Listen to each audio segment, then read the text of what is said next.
Rhaenyra Targaryen não começou a perder quando foi expulsa de Porto Real. Sua verdadeira queda começou no instante em que finalmente se sentou no trono de ferro. Porque conquistar a coroa era o sonho de toda a sua vida. Mas, quando esse sonho se tornou realidade, ela encontrou uma capital faminta, um tesouro vazio e um povo que já não enxergava os dragões como símbolos de poder. Enxergava-os como a causa de toda a sua miséria. A pergunta, portanto, não é apenas se Rhaenyra se tornou cruel. A pergunta é: em que momento a jovem chamada de Delícia do Reino passou a ser comparada a Maegor, o cruel? Durante a juventude, Rhaenyra parecia representar o futuro da casa Targaryen. Era a filha escolhida por Viserys, a herdeira diante de quem os grandes senhores de Westeros juraram lealdade. Na série, essa escolha recebe um peso ainda maior.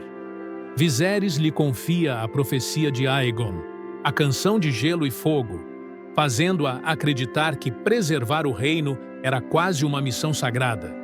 Esse elemento pertence à adaptação. Em Fogo e Sangue, não existe confirmação de que ela conhecesse a profecia. Sua reivindicação nasce do direito concedido pelo pai e da certeza de que o trono lhe pertencia. Ainda assim, em ambas as versões, ela foi traída antes mesmo de ter a oportunidade de governar. Enquanto o corpo de Viserys esfriava na Fortaleza Vermelha, o Conselho Verde ocultou sua morte e coroou Aegon. Rhaenyra perdeu o pai, sofreu um parto terrível e viu sua filha nascer morta. Em poucos dias, tudo o que lhe havia sido prometido começou a desaparecer. Mesmo cercada por homens que desejavam responder com fogo, a Rhaenyra da série inicialmente tenta evitar uma guerra total. Ela sabe que, quando dragões lutam contra dragões, não existem verdadeiros vencedores. Só que essa contenção começa a ruir quando Lucerys chega à Ponta Tempestade e encontra Aemond montado em Vhagar. Na adaptação, Aemond parece perder o controle da própria criatura durante a perseguição. No livro, suas intenções permanecem mais sombrias e menos inocentes. Mas o resultado é o mesmo.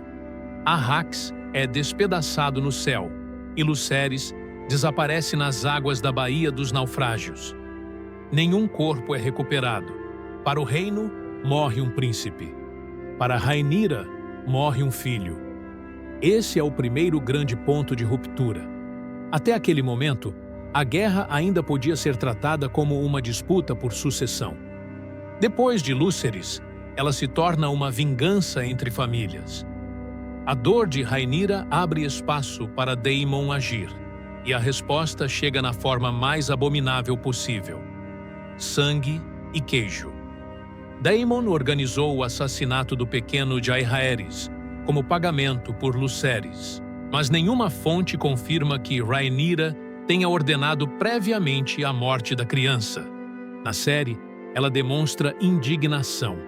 Em Fogo e Sangue, sua participação direta nunca é provada. Para o reino, porém, isso pouco importava. O sangue havia sido derramado em seu nome, e sua causa ficou marcada pela imagem de uma mãe obrigada a escolher qual filho deveria morrer. Depois, Rhaenys caiu em batalha, e Jacaerys, filho mais velho de Rhaenyra e futuro de sua linhagem, morreu na Batalha da Goela. Cada perda reduzia o espaço entre prudência e desespero. A mulher que precisava provar que seria uma governante justa passou a acreditar que qualquer hesitação destruiria tudo que ainda restava. Foi nesse contexto que surgiram as sementes do dragão.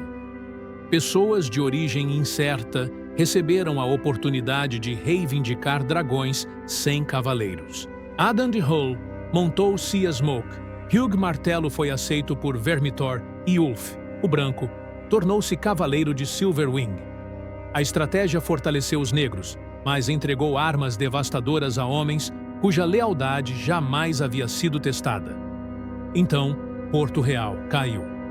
Com Aegon gravemente ferido, Aemond e Vhagar distantes e a capital praticamente indefesa, Rhaenyra entrou na cidade e alcançou o objetivo pelo qual lutara desde a morte do pai. Pela primeira vez, sentou-se no trono de ferro. Era o momento que deveria provar que todos os juramentos, perdas e sacrifícios haviam valido a pena. Mas os verdes haviam esvaziado o tesouro real. Segundo os relatos, o ouro da coroa foi dividido e enviado para lugares diferentes, enquanto outra parte foi consumida pela guerra. Rhaenyra recebeu uma cidade faminta e assustada, sem recursos para alimentar a população, pagar soldados e continuar lutando contra inimigos que ainda controlavam grandes partes de Westeros. Foi ali que a vitória se transformou em armadilha. E se você gosta de conhecer o lado de Westeros que a série não mostra completamente, inscreva-se no Crônicas de Ashai. Porque Rhaenyra finalmente havia conquistado o trono, mas as decisões que tomaria a partir daquele momento mudariam para sempre a forma como a história se lembraria da Rainha Negra. Sem dinheiro, seu governo autorizou impostos cada vez mais pesados. Taxas foram criadas sobre propriedades, mercadorias e até sobre a entrada e a saída da cidade.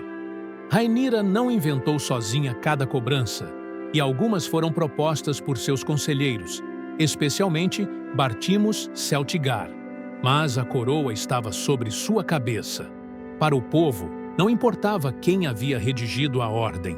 Era a rainha quem exigia moedas de famílias que já mal conseguiam comprar pão. Seu governo também revelou uma crueldade que não podia ser explicada apenas pela propaganda dos verdes. Sir Tyland Lannister, responsável por ajudar a retirar o ouro da capital, foi torturado para revelar o paradeiro do tesouro. Mesmo mutilado e atormentado, não entregou o segredo. Outros partidários de Aegon foram presos ou executados. A cada cabeça cortada, Rhaenyra acreditava eliminar uma ameaça. Mas, aos olhos da cidade, criava novos mártires e novos motivos para o ódio. Foi então que Hugh Martelo e Ulf, o Branco, traíram os negros na primeira batalha de Tumbleton. A notícia confirmou o pior medo da rainha.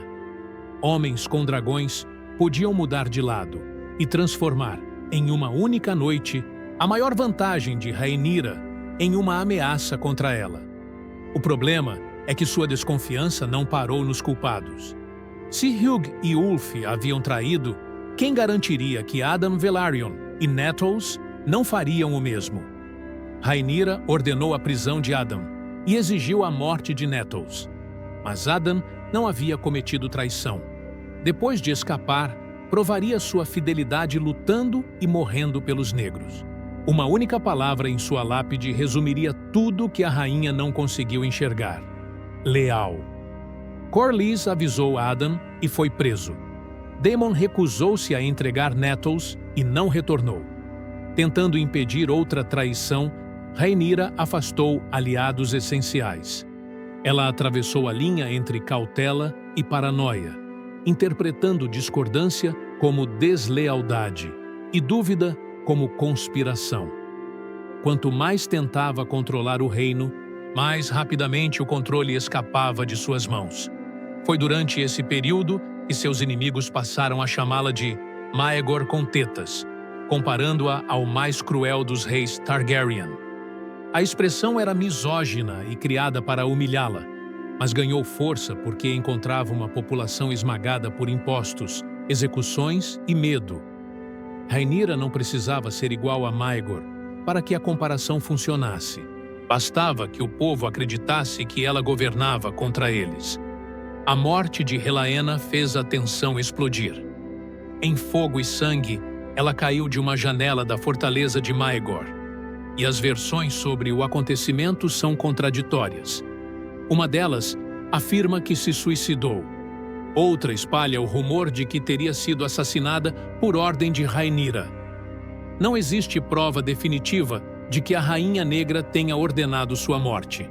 Mas, naquele estágio, a verdade já tinha perdido espaço para aquilo que Porto Real estava disposto a acreditar. O pastor declarou que os dragões eram demônios e conduziu milhares de pessoas contra o fosso dos dragões.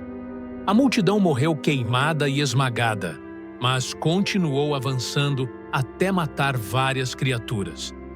No caos, Joffrey tentou alcançar Tyraxes e montou Syrax, que não o reconhecia como cavaleiro.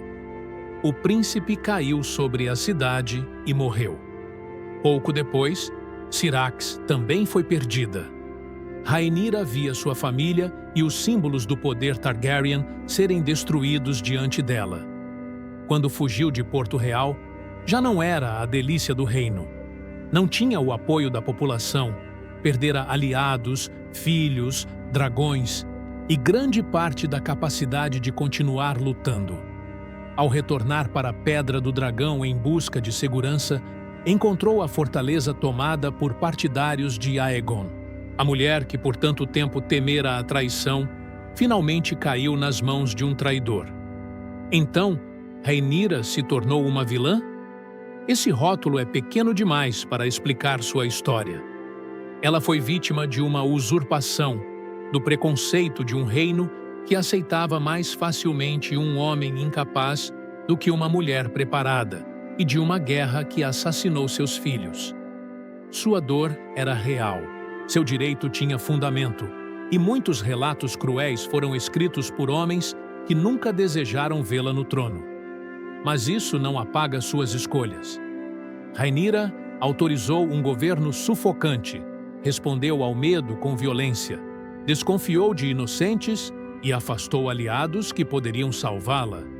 A guerra não criou todos os seus defeitos, mas ampliou seu orgulho e sua necessidade de controle até torná-los fatais. Rhaenyra não nasceu tirana. Chegou ao poder acreditando que legitimidade bastaria para governar. Descobriu tarde demais que uma coroa pode ser herdada, mas a confiança de um povo não. Quando perdeu essa confiança, tentou substituí-la pelo medo. No fim, não foi apenas uma heroína corrompida, nem uma vilã escondida desde o começo. Foi uma governante legítima, vítima de injustiças profundas e também responsável pela própria ruína. Sua maior tragédia não foi ser derrotada por Aegon. Foi conquistar tudo o que acreditava merecer, quando já havia perdido a mulher que precisava ser para conservar aquilo. E para você, Rhaenyra foi transformada pela guerra, ou o poder apenas revelou quem ela sempre foi.